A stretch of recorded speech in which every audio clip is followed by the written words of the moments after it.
Assalamualaikum warahmatullahi wabarakatuh. Bismillahirrahmanirrahim. Alhamdulillahirabbil alamin wa bihi nasta'in wa ala umurid dunya waddin.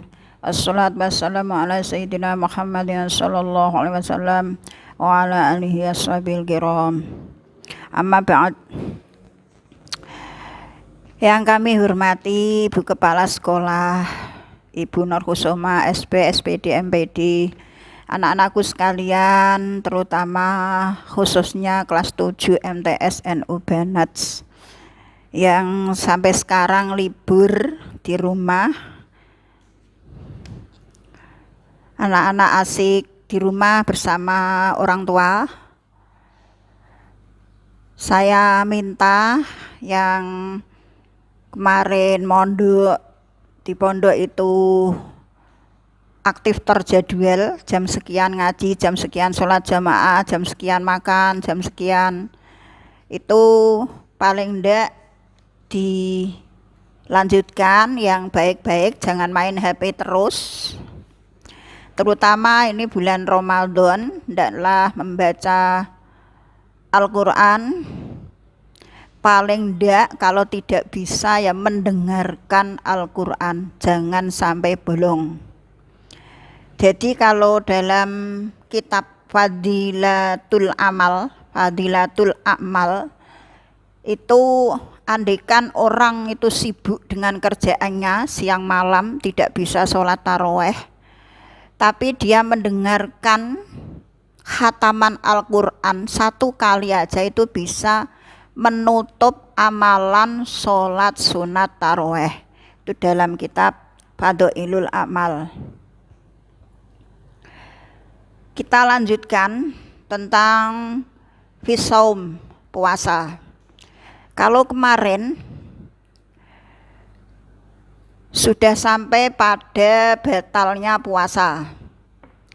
Batalnya puasa, rukun puasa itu ada dua. Satu niat, dua meninggalkan hal-hal yang membatalkan puasa. Batalnya puasa itu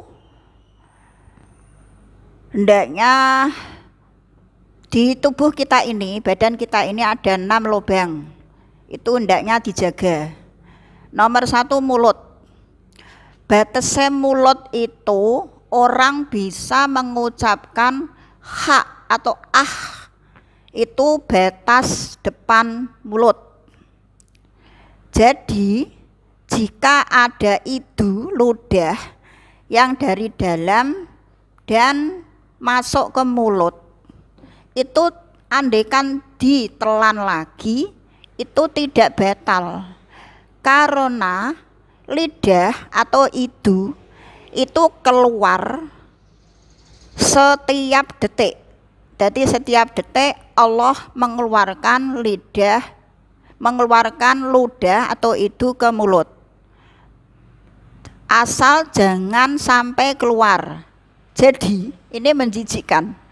Andaikan ada orang, daripada aku ngorong haus, aku tak ngelompokno itu ludah di mulut, jangan sampai dikeluarkan.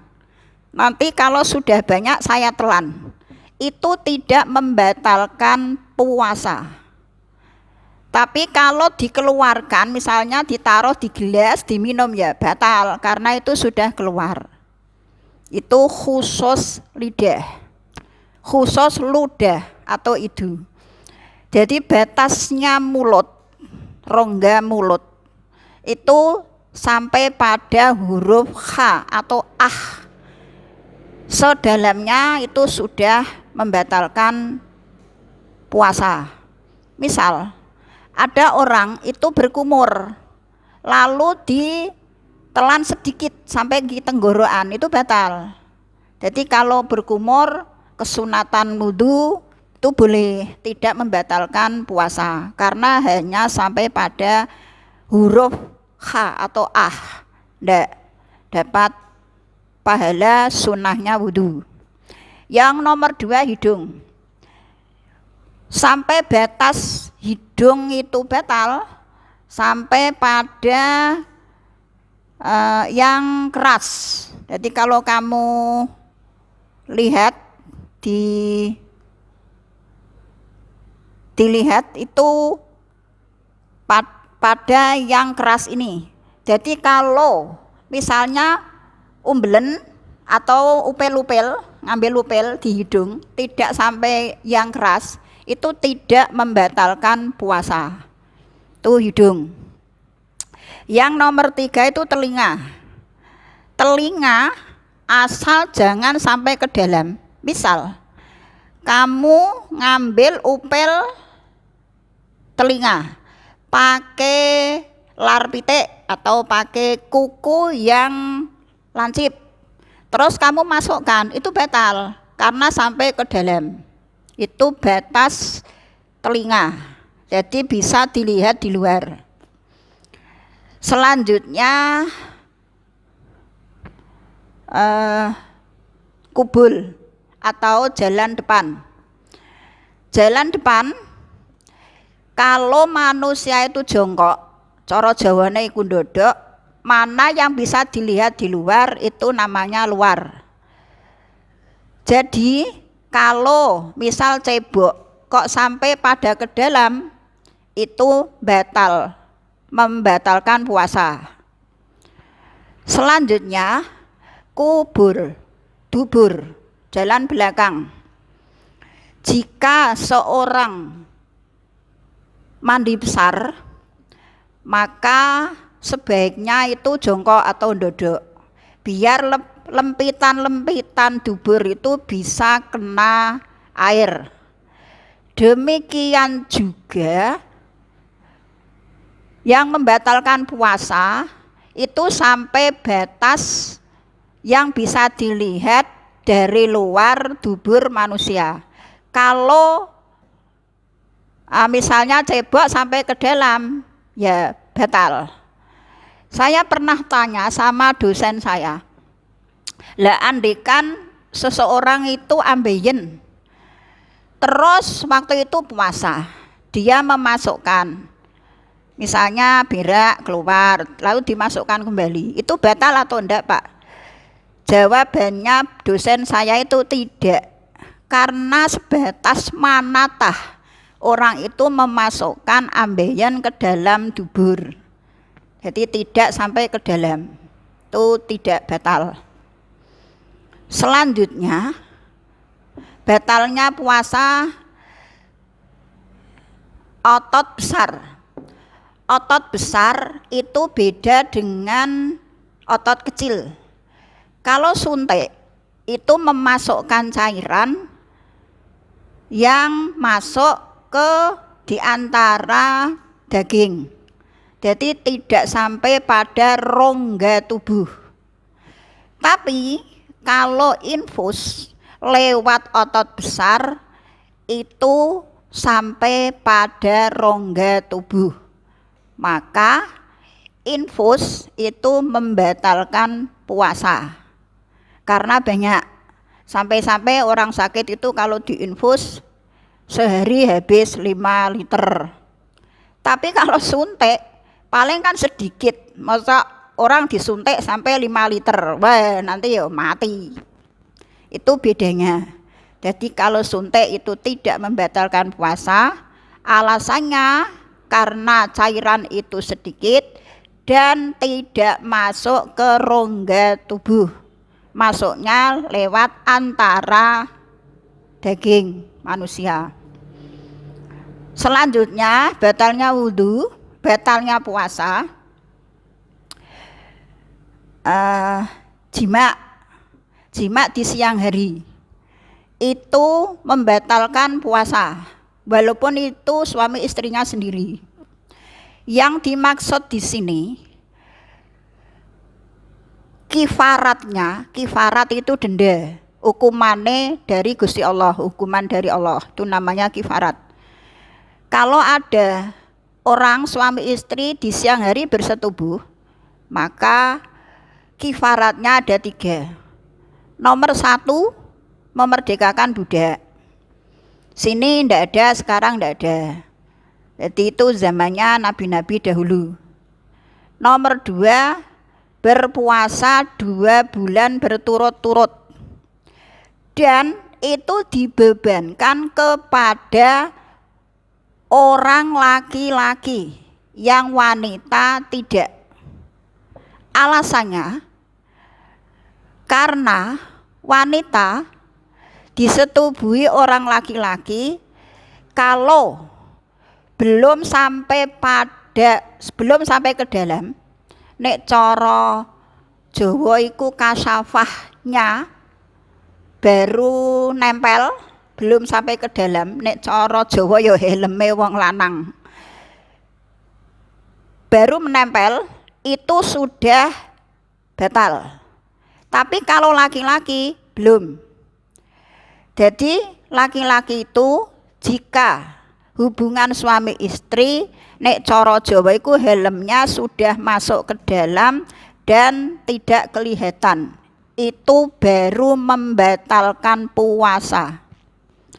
Maka yang dibebani untuk berpuasa, hukumannya dibebankan kepada orang laki-laki. Berpuasa 2 bulan berturut-turut. Toh andai kata wanita ya jelas, kalau belum menopause ya memang tidak bisa. Rata-rata perempuan itu sebulan itu jelas tidak bisa. Itu dibebankan kepada orang laki-laki, alasannya tadi.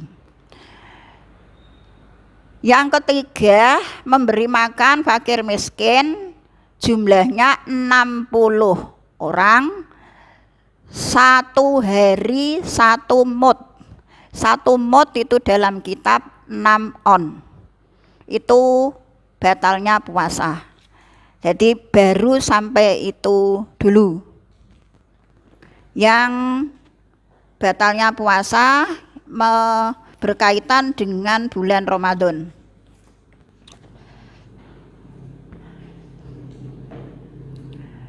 Saya lanjutkan. Bulan Ramadan itu bulan yang mulia.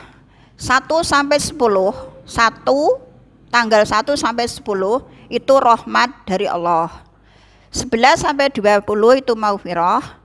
21 sampai 30 itu bebas, minta dibebaskan dari api neraka jahanam. Jadi sebisa mungkin amalan yang baik dilakukan di bulan Ramadan, terutama diperbanyak. Kalau hari ini membaca Quran hanya ain sampai ain atau 1 lemper, di bulan Ramadan ditingkatkan. Karena huruf misal alhamdu, hamzah sama lam, itu sela-selanya itu ada malaikat 1. Itu khusus bulan Ramadan. Jadi memang bulan yang istimewa. Termasuk Al-Quran itu diturunkan bulan Ramadan selama 23 tahun. Termasuk kitab Zabur, kitab Taurat, kitab Injil. Itu diturunkan juga pada bulan-bulan Ramadan karena bulan yang istimewa. Jangan kebanyakan tidur, walaupun naumus shaimi ibadatun, tapi malah habis sahur tidur sehingga tidak sholat subuh. Jadi sunate dilakoni malah wajibe kebontal. Itu jangan, anak-anak gitu ya, jangan. Lanjutnya wajtanabel haroma, ngedoi sapa wong ing barang haram. Pernah dua wanita kembar itu, dia itu gosip gibah. Sudah sampai waktu asar menemui Kanjeng Nabi Muhammad SAW, terus tanya, Kanjeng Nabi, saya pengen mutah Kanjeng Nabi dan ini sudah ba'da asar, bagaimana ini Kanjeng Nabi? Ya sebentar, saya tak ngambil gelas. Kanjeng Nabi ngambil gelas, sudah kamu mutah aja di gelas ini. Separuh gelas itu daging busuk, satunya lagi suruh mutah. Jadi wanita 2 itu mutah 2, 1 mutah, 2 mutah, juga daging busuk. Terus Kanjeng Nabi tanya, kamu tahu apa ini? daging busuk Kanjeng Nabi. Kamu tahu apa sebabnya? Tidak tahu. Sebabnya kamu tadi ghibah atau gosip atau ngomongno orang lain. Itu nanti sama dengan makan daging busuk dan puasanya sia-sia, tidak dapat pahala. Saya cukupkan sekian, besok dilanjutkan, kurang lebihnya minta maaf. Assalamualaikum warahmatullahi wabarakatuh.